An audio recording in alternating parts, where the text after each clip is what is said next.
안녕하십니까. 저는 행복누리연구소 안현숙 강사입니다. 현대인들은 참 바쁜 나날들을 보내고 있죠. 저 역시나 오늘 무척이나 바쁜 일상을 보냈습니다. 그런데 하루를 마감하는 시간에 여러분들은 오늘이 참 보람 있었다 라고 말씀을 할 수가 있는지요? 벤자민 프랭클린도 이렇게 얘기를 했다고 하지요. 여러분, 삶을 사랑하시나요? 그러면 시간을 낭비하지 마십시오. 삶이란 시간으로 이루어졌기 때문입니다. 라고 얘기를 했다고 합니다. 네, 삶은 시간의 연속이지요. 그런 와중에서 저는 프리랜서 강사를 하고 있는 강사입니다. 그런데 코로나라는 질병이 이 세계를 BC와 AC로 지금 나눠버렸죠. 비포 코로나와 애프터 코로나라죠. 그런데 이 나눠본 이 시점에서 문화, 산업, 교육 등 모든 부분이 완전히 지금 변화가 되는 것 같아요. 저도 1월부터 지금 강의를 하다 말다 거의 하더니 이제는 이 시점에 와서는 거의 다 못하고 있습니다. 그래서 이제 비대면 수업으로 더 많아졌어요. 이 변화를 적응하기 위해서 저도 다양한 시도를 해보게 되는데요.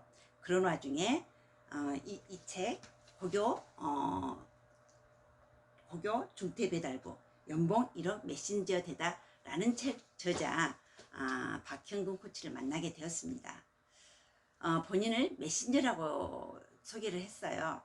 근데 그 메신저라는 자신의 지식과 경험을 나눠주고 그 대가로서 그 대가를 받는 사람이라고 했습니다.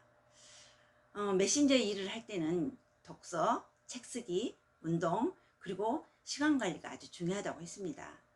그래서 각각에 대한 그분만의 노하우를 들었는데요.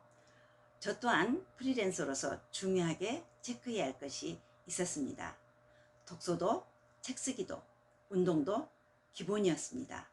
그런데 과연 그 시간 관리에 있어서는 이 시간 관리를 내가 어떻게 사용하고 있는지 체크를 한번 해봐야 되겠다라고 느끼게 되었습니다.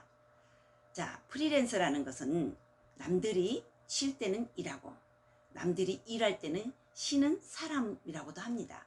그리고 자기 자신을 엄격히 관리할 줄 아는 사람이고 또 자신만의 목표를 자신이 세우고 목표를 향해서 자기의 마음을 다지고 또 늘 스스로를 채찍질하는 사람이라고 했습니다. 또 일에 대해서 알려주는 사람이 없기에 스스로 책을 통해서 배우고 또 경험을 통해서 터득하는 사람이라고 합니다. 그리고 남들이 쉴 때 더 치열하게 공부하고 연구하지 않으면 결국은 밀려나게 되는 사람이고요. 그래서 오늘 또 부지런히 연구하고 공부하는 사람이 프리랜서라고 생각합니다. 자, 그런데 과연 나는 이 프리랜서 일을 하기 위해서 현재 어떤 시간을 가장 많이 보내고 있을까? 또 두 번째는 내가 쓰고 있는 시간에 문제점은 없는가? 또 세 번째, 나의 이 목표를 향해 가는 데 있어서 나는 과연 얼마만큼의 시간을 잘 사용하고 있는가? 그게 걱정이 되는 겁니다. 그래서 그거에 대한 대답들이 이 연봉 1억 메신저 되다 책에도 좀 나와 있더라고요. 그래서 굉장히 책을 같은 분야를 많이 보고 다양하게 혹시 정리를 잘 해놨다라는 생각을 했어요.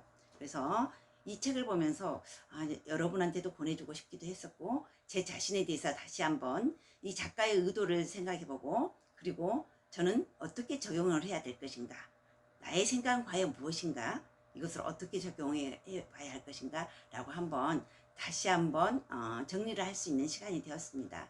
그래서 여러분들도 시간 관리를 어떻게 잘하고 있는지 한번 살펴보는 오늘이 되었으면 좋겠습니다. 감사합니다.